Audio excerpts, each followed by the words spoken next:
73 हाका येतात, 77 हाका मारल्या, प्रत्येक हाकेला धावला. द्रौपदीने एके दिवशी पुन्हा बेटिंग घेतली. टाइम संपला का दत्ता भाऊ आपला? हा, माळेन तुमच्या गळ्यात.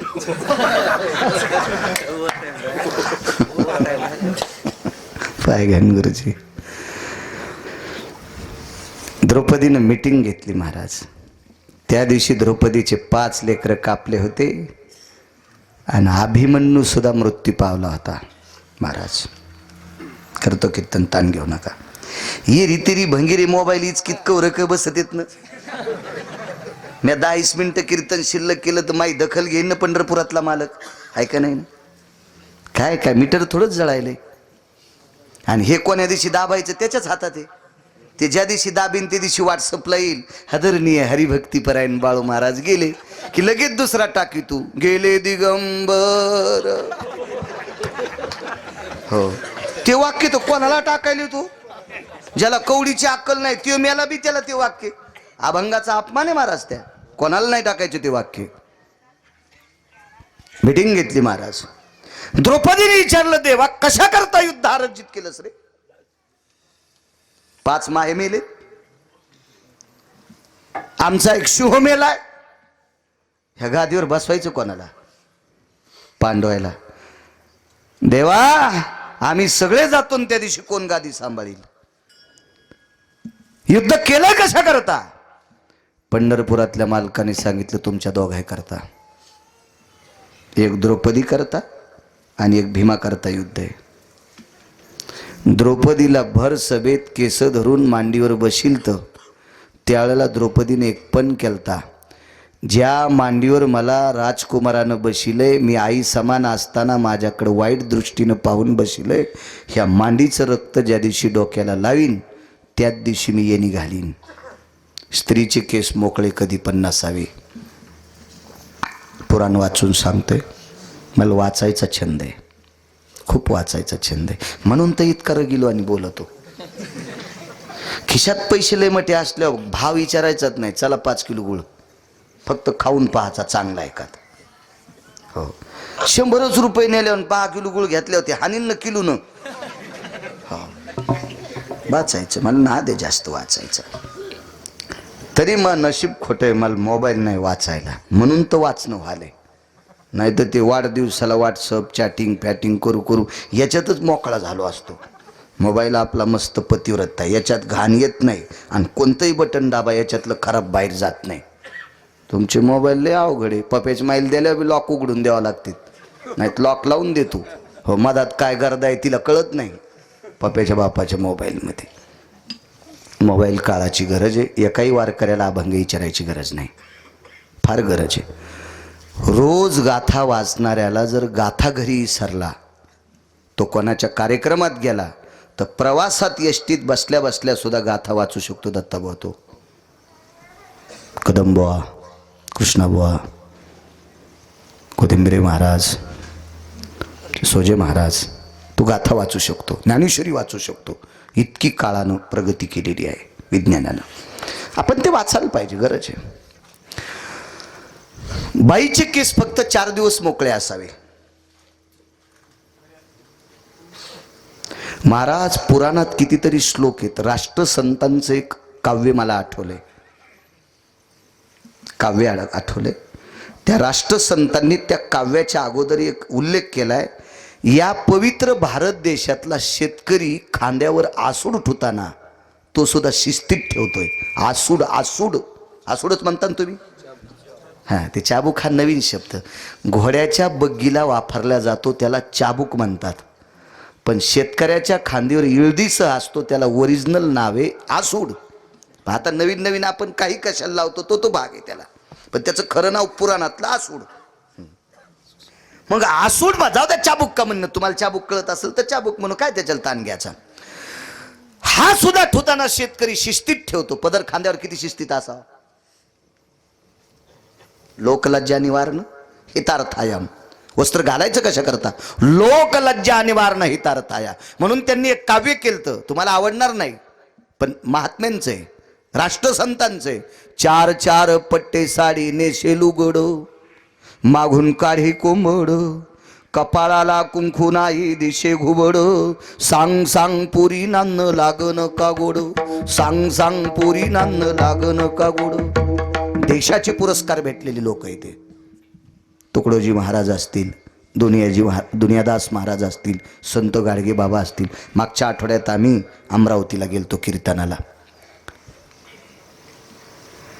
नांदगाव पेठ म्हणून तिथून 4-5 किलोमीटर संत आहे तिथं फार मोठे समाधी, तिथे गेलतो. जवळच 19 किलोमीटरवर समाधी महात्म्यांची. या स्त्रीनं फक्त 4 दिवस केस मोकळे का? तिला बगव्याला हात लावता येत नाही, आरशाकडे जाता येत नाही, कंगवा कुठेतरी एखाद्या ठिकाणी, तितक्या पुरतं. एरवी अजून एक केस मोकळेपणाचं सांगितलं. दशरम यत्क्रियान गंगोदकं भयो यथा सर्व कामिनीहाम विरधिनाशायाम सर्वस्थितो ये तर रोमाभयस्थित जायते. हे 27 वर्षापूर्वी मी कर्मकांड करीत होतो तो पाठ केलेले, आता नाही करीत मी ते, बोलू बी नका मला. सुतक फेडवायला 10वा म्हणतात. त्या दिवशी भावकीच्या बायका गावाच्या नदीला गंगेला आंघोळीला जात असतात आणि तिथून घरी येईपर्यंत केस मोकळे ठेवत असतात. तो एक विधी आहे. एरवी कधी स्त्रीचे केस मोकळे नसावा. पुराणात उल्लेख आला नाही, पण अजून 2 जागेवर केस मोकळे ठेवते, अंगात आल्यावर एकदा. हो, पण आपल्याला पुराणात त्याचा आधार नसल्यामुळे ज्ञानराज आपण असं रेटून सांगू शकत नाहीत ना. पण असं पाहिल्याला आधार आहे. एखादीच्या अंगात येवा लगेच दुसरी येती. हो हो, जशी ती वारकरी संप्रदायातली चुलतीच होती, ती लगेच ती बटगीट सोडी, ती बेश्रमाच्या पोकान हाणायला पाहिजे. अपमान आहे तो, अपमान आहे या पवित्र देशातल्या स्त्रीचा. मोकळे केस सोडायचे नाही. मला सांगा, जगाचा बाप तिचा भाऊ आहे, तिला बहीण मानतोय, मरेपर्यंत तिचे केस मोकळे ठेवायला लाज वाटेल का नाही देवाला? मग देवानं सांगितलं, ताई तू दुर्योधनाच्या मांडीचं रक्त लावल्याशिवाय केस बांधणार नव्हती, आणि युद्ध केल्याशिवाय त्याच्या मांडीचं रक्त लावता येत नाही, म्हणून युद्ध करावं लागलं. आणि भीमाचा एक पण होता. दत्ताभाऊ तसं नाहीत भागवत सांगत, आमचा एक मित्र भागवत सांगत होता.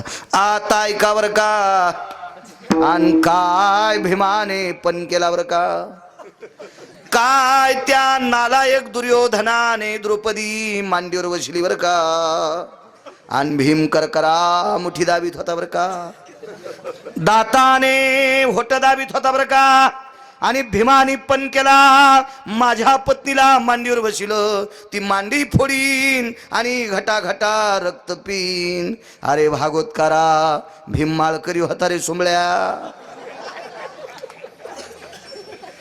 जन्नुरेन यजंघायानाम अशुद्धाम तिलकम रेवचम जन्नुयानुति जंगायम. जन्नु म्हणजे मांडी, अशुद्ध म्हणजे रक्त. रेखवम तिलकायम ललाट प्रपटलेषु ततम मृकोदर भय जायम ललाटम भय तिलका. लावणारच नाही गंध, आणि वारकरी बिना गंधाचा फिरणं मला नाही लाज वाटायची का? म्हणून युद्ध करणं गरजेचं आहे. मग देवा साध्य काय केलंस रे?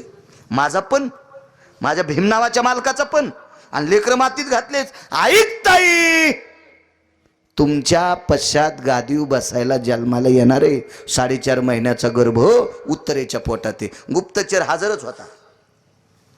जाऊन दुर्योधनाला सांगितलं, युवराज काय काम नाही झालं, भीष्माचार्याच्या चक्रव्यूहामध्ये ते मृत्यू पावलेत. अभिमन्यू अश्वत्थाम्याने 5 लेकरं कापले, पण उत्तरेच्या पोटात गर्भ आहे, ते जन्माला येणारच आहे. अश्वत्थामा म्हणला, ताण घेऊ नको रे, मी जाळतो उत्तरेला. आणि ब्रह्मास्त्र सोडलं. ब्रह्मास्त्र सोडल्यावर पुराण सांगते, भागवत इतकं गोड सांगते, सुभद्रा ही उत्तरेची सख्खी सासू, सख्या सासूची उत्तरा सेवा करायची, आणि सासूचं काम आटपल्यावर जास्तीत जास्त वेळ द्रौपदीला द्यायची. द्रौपदी कोणती सासू? सावत्र. वाक्य बरोबर आहे माझं, चुकीचं तर नाही ना? जास्त वेळ सासूचं कोणतंच काम राहू देत नव्हती. सगळं काम आटपल्याच्या नंतर विचारायची, आत्या आता मी मोकळी? हो तू मोकळी, तुला 3 तास काही काम नाही. तितका वेळ द्रौपदीला द्यायची. आणि द्रौपदीनं त्या वेळात पंढरपुरातल्या मालकाचं चरित्र सांगायचं. एके दिवशी रात्रीचा वेळ आहे, उत्तरा निघाली आणि द्रौपदीनं सांगितलं, सुनबाई माझ्यासारखी सासू आहे, सुभद्राताईसारखी सासू आहे, अर्जुन मालकांसारखे सासरे आहेत, फार मोठ्या परिवारातली तू आहेस ग बाई, पण आडी अडचणीला त्याला ध्यानात ठेवत जाय. आज ब्रह्मास्त्र अंगावर आलं त्यावेळेला आठवलं आणि त्याचा धावा केला. काय परिणाम झाला माहिती? आजही अंगुष्ट प्रयायत जायते देवा इते क्रिया काया वरुतच्छ जायते. अंगुष्ट अंगठ्यासारखं रूप घेतलं, श्वासातनं प्रवेश केला आणि अंगठ्यासारख्या रूपाच्या हातात सुदर्शन किती मोठा असेल महाराज, ते सुदर्शन गर्भाच्या भोवताल प्रदक्षिणा करत होतो. वा क्या बात आहे. गर्भी रक्षिला परीक्षेती, गर्भी रक्षिला परीक्षेती, रक्षिला परीक्षेती,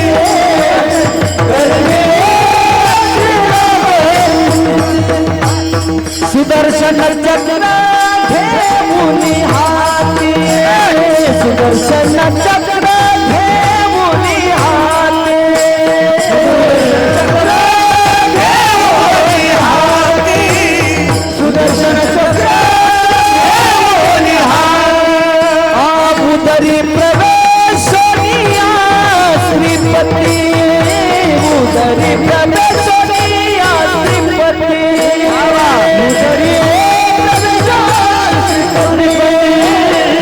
उदरी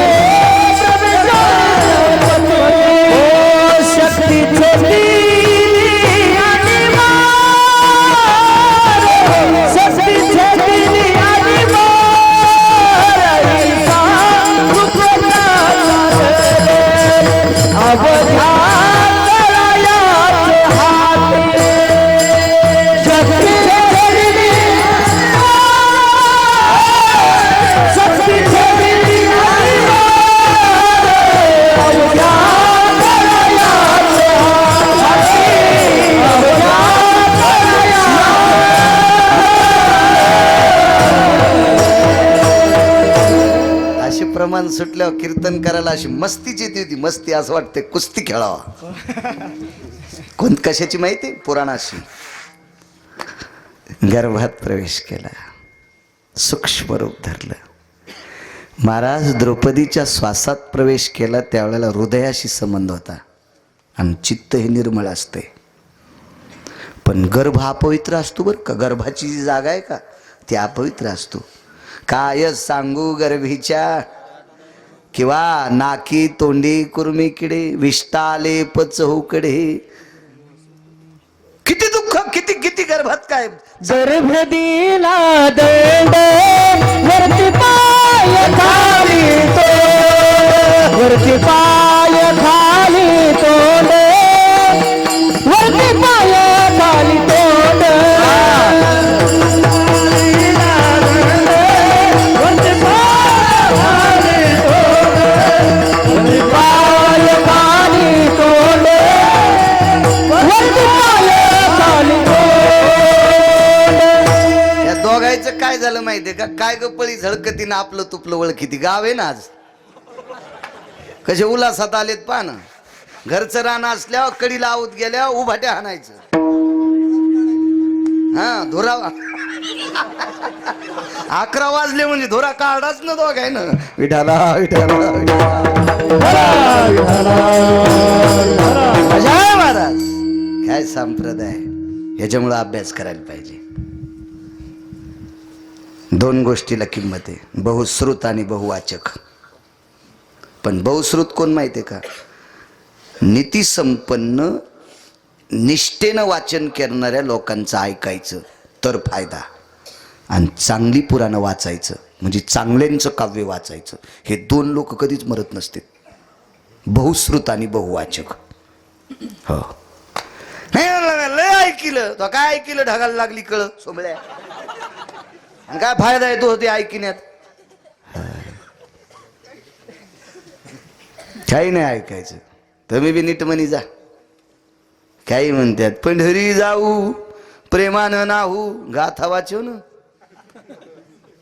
हो ना. केळीचं रान सोडून दिलं आणि तिकडे काचकुऱ्यामध्ये फिरायली आणि पुरांमध्ये अंकावून खाजवायले सडून जाशील. केळीचं रान ते केळी काप ना, कशाला चालली तिकडे काचकुऱ्यात. गाथा वाचव, ज्ञानेश्वरी वाचव, गाथ्यातले अभंग म्हण, काही म्हणतात. हो. कीर्तन चालून एका बाईन प्रमाण म्हणलं, म्हणी ना का आपल्याला काय घेणे त्याच्याशी. लोकांनी बलील तर आपण कशाला विरोधात जायचं ना, आपली काय पात्रता आहे. आणि आपल्याला थोडीच ॲलर्जी, मी लग्न केलं आहे का नाही, आपल्याला थोडी ॲलर्जी. पण काल्याचं कीर्तन चालू होतं आणि भगवान गोपीजी इथे गेले वापस आले. ते यशोदेने विचारलं कृष्ण वापस काहून आला. काय नाही म्हणलं आई गोपी घरीच नव्हती. की लगेच प्रमाण म्हणलं गवळणीच्या घरी गेलो गवळण नव्हती घरी. आणि म्हणलं फोन करून जायचं, फोन नव्हता तुझ्याकडं. किती हलकटपणाचा कळस. हे दोन पुरावे आले ना, दत्ताभवान आणि कृष्णभवान. वैकुंठवाशी नथुराम बाबा केहाळकर म्हणायची कोटीची नोट. कीर्तनकार रस्त्यानं चाललाय त्याचा पुरावा आहे. इकडे तिकडे भरकटत नाही त्याचा पुरावा आहे. आणि कीर्तनकार बी असा रस्त्यानं चालला म्हणजे त्यांना प्रमाण म्हणतात. हे कोणीकडे बी हो गाय दूध चांगलं देते ना, पण नेमकं धार काढायच्या टायमाला 4 वाजताच चराट तोडून जाते.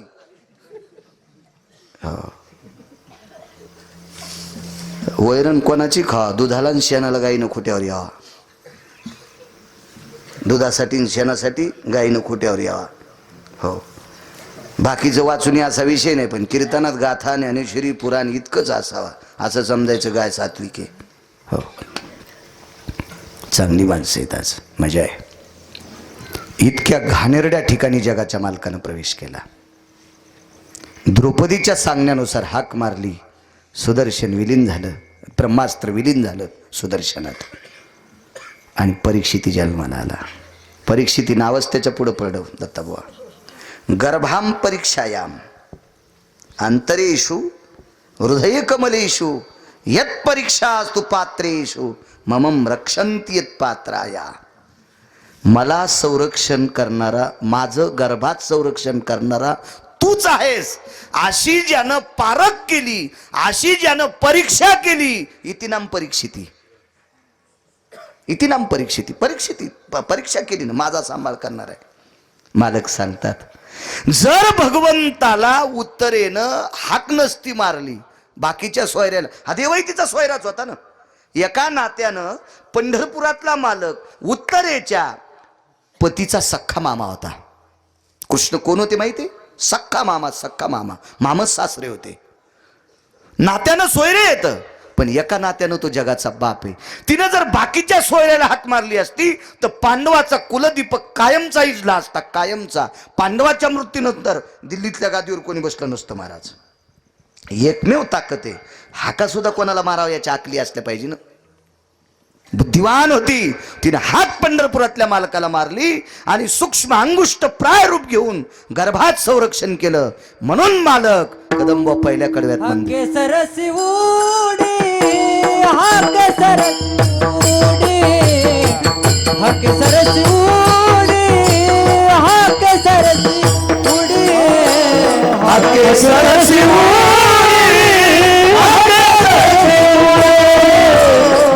हाके सरसी हाके सरसी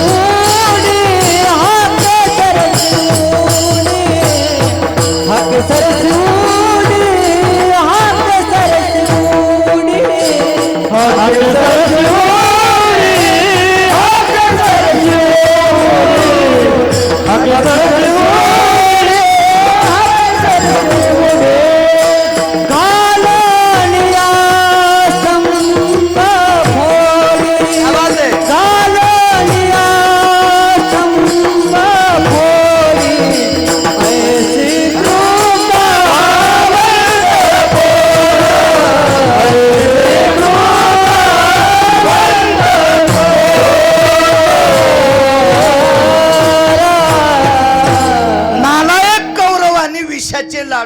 भीमाला खाऊ घातले.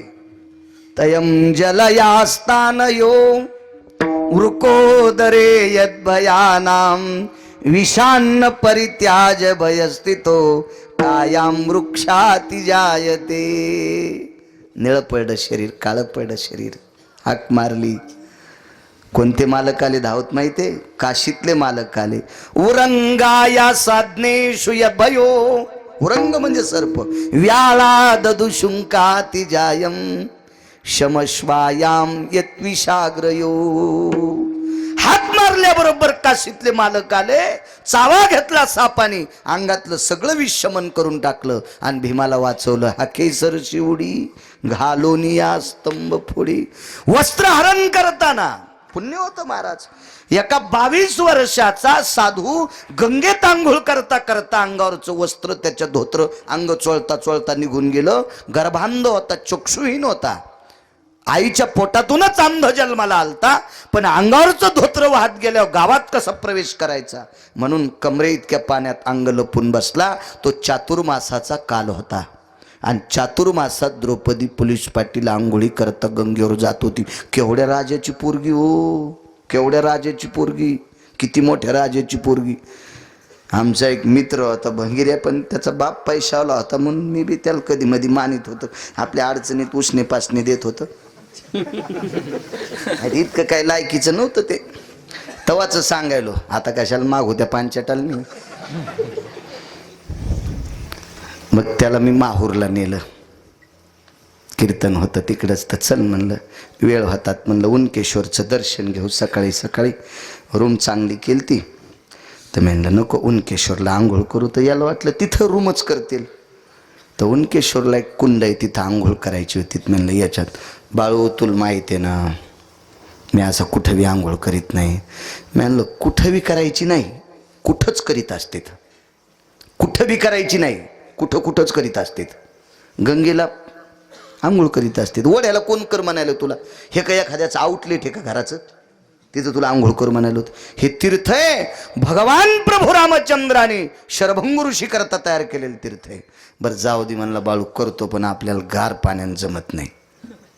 गार पाण्यात आंघोळ नाही जमत. मी काही त्याला सांगितलं नाही याच्यात गरम पाणी द्याला ढकलून. ते म्हणला महाराज पाणी गरम याले. कोण गरम केलं? म्हणलं तुया मेवणीन. पहाट चालती तिने याच्यात गॅस लावलेला आहे आणि त्याच्यामुळं पाणी गरम व्हाले. काय ताकद आहे महाराज, काय ताकद आहे, काय ताकद आहे. चला अंध साधू आहे, अंध अंध अंध. द्रौपदी चातुर्मासात हे कालचं भंगिरी तिथं आंघोळ करीत नव्हतं. त्याला महती गरम पाणी लागल्यावर कळाली पाण्याची काय ताकद आहे, विश्वाची काय ताकद आहे, मालकाची काय ताकद आहे. एवढ्या मोठ्या पांचाळ नरेशाची कन्या गंगेवर चातुर्मासा करता. साधूच्या रडण्याचा आवाज म्हणजे स्पंदण्याचा, दुःखाचा आवाज आला. विचारलं कोण? दादा मी. कोण? ताई. पांचाळ नरेशाची कन्या. वेगात सांगतो, वेळ मगाच संपला आपला. काय अडचण आहे दादा? काही नाही, अंगावरचं वस्त्र वाहत गेलं ग. मैत्रिणीच्या खांद्यावरचं लुगडं फेकलं. सुप्रभा नावाची मैत्रीण होती. ठराविक बायकांना मैत्रिणी चांगल्या मिळाल्या आणि ठराविक लोकांना मित्र चांगले भेटले. पुराणातल्या मैत्रिणी ऐका. सीतेसारख्या महान सात्विक सदाचारी पुण्यशील विश्वाच्या मालकिनीला मैत्रीण सापडली. 6 महिने 27 दिवस सीता आईसाहेब तिथं होत्या. त्रिजटा सापडली. 6 महिने 27 दिवस अशोक वाटिकेत होत्या. रामायणात हा पुरावा पाहायचा नाही. तुम्ही रामायण पाहिल्यावर म्हणताल बाळ्या कशातलं सांगायला, तुरीच्या पात्यातलं नाही, दुसऱ्या पुराणातलं सांगतोय. 6 महिने 27 दिवस 26 दिवस सीताई साहेब तिथं. आणि प्रभू रामचंद्राला वनवास 14 वर्षाचा होता, पण 14 वर्ष 27 दिवस बिना चपलाचे घातले. मधल्या काही साधूला भेटण्यात वेळ गेला.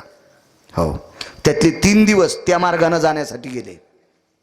असा एका विशिष्ट प्रकारच्या पुराणाचं मत. पण तिथं त्रिजटा मैत्रीण सापडली. भीष्मक राजाची कन्या लक्ष्मी आई साहेब रुक्मिणी आहे.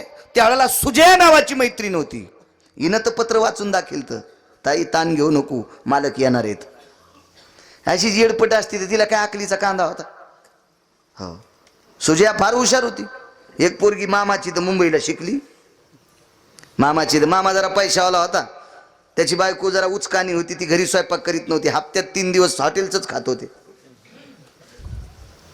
आणि 2-3 दिवस राहत होते, तर मग ती बाई स्वयंपाक करीत होती. हिच्या मामीला माहीत नाही, हिला माहीत नाही स्वयंपाक करायचं, पण बरी शिकली, जरा सुंदर होती म्हणून खेड्यात दिली. जमीन 500 एकर, सासू चांगली होती, दिली त्या घरी. तिथं गेल्याच्या नंतर काहीच येत नव्हतं. सासू म्हणली, भाई तू एक काम करी जाय, तुला 1-2 महिने मी स्वयंपाक शिकिते, तो रोग तू माझ्याजवळ बस जाय. बसली सासूच्या जवळ. म्हणली, आत्या वाटा गरम लागायलाय. आत्या म्हणली, वाट्यावर नाही बसलीस तू, उल्यावर बसलीस, जळून जाशील, पटकन बाजूला व्हाय. उल आहे ते उल, तू जळशीन, वरपाळशीन, बाजूला सरक. इतकी बी नाकली असल्यावर कसं झालं असतं रुक्मिणीचं मला सांगा ना तुम्ही. पत्र वाचता आलं असतं की हिला उल्ह्याचा आणि किचन वाट्याचा फरक कळलं ना, काय कामाचे. आता काय लोकायला वाटलं खरं कीर्तन सुरू झालं. भंगारले आवडतो लोकायला. हो, आधी असे बसले होते जसे पिराला कापायला न्यायचे. विठाला विठाला विठाला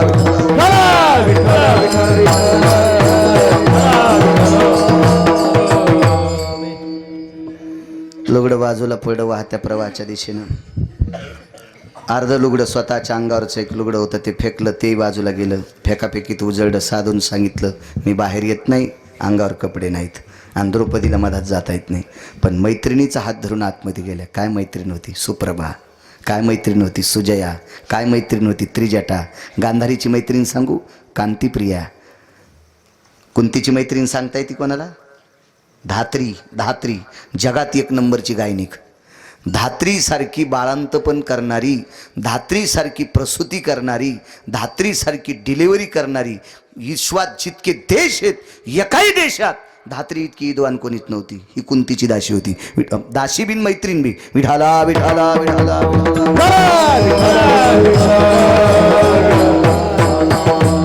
माणसं चांगले असले, संगती चांगल्याची केली की काम चांगलं होतं.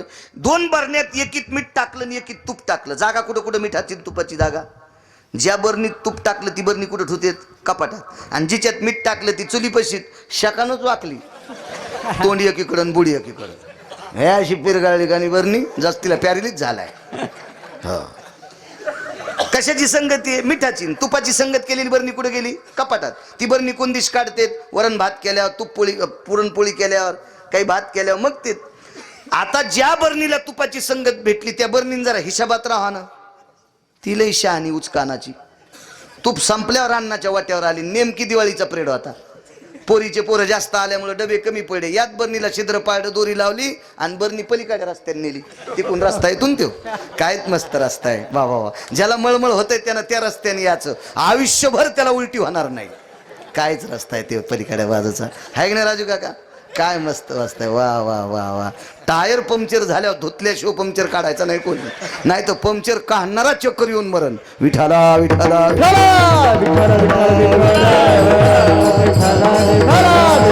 संगतीचा परिणाम संगत चांगली केली. चला सुप्रभेनं पितांबर दिला. द्रौपदीचा अर्धा पितांबर राहिला. आतमध्ये गेल्या. साधूला देऊन टाकला. साधूनं गंगेत भिजवला, आकाशात पांघरवला. देवा, मला अडचणीत बहीण पाठवून दिलीस, मला अडचणीत बहीण पाठवून दिलीस. लोकलज्जा निवारणार्थम मला वस्त्र दिले.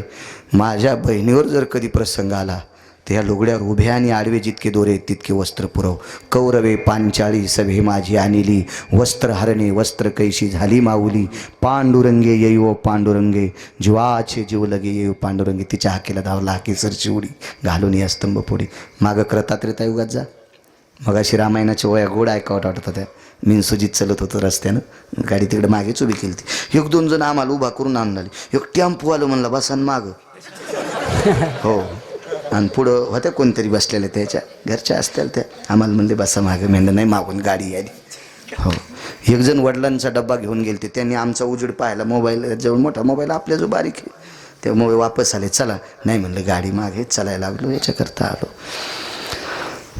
रामायण ऐकत होतो. एक शेवटचा 5 मिनिटात प्रसंग सांगतो. दत्ताबाबत झाला आता.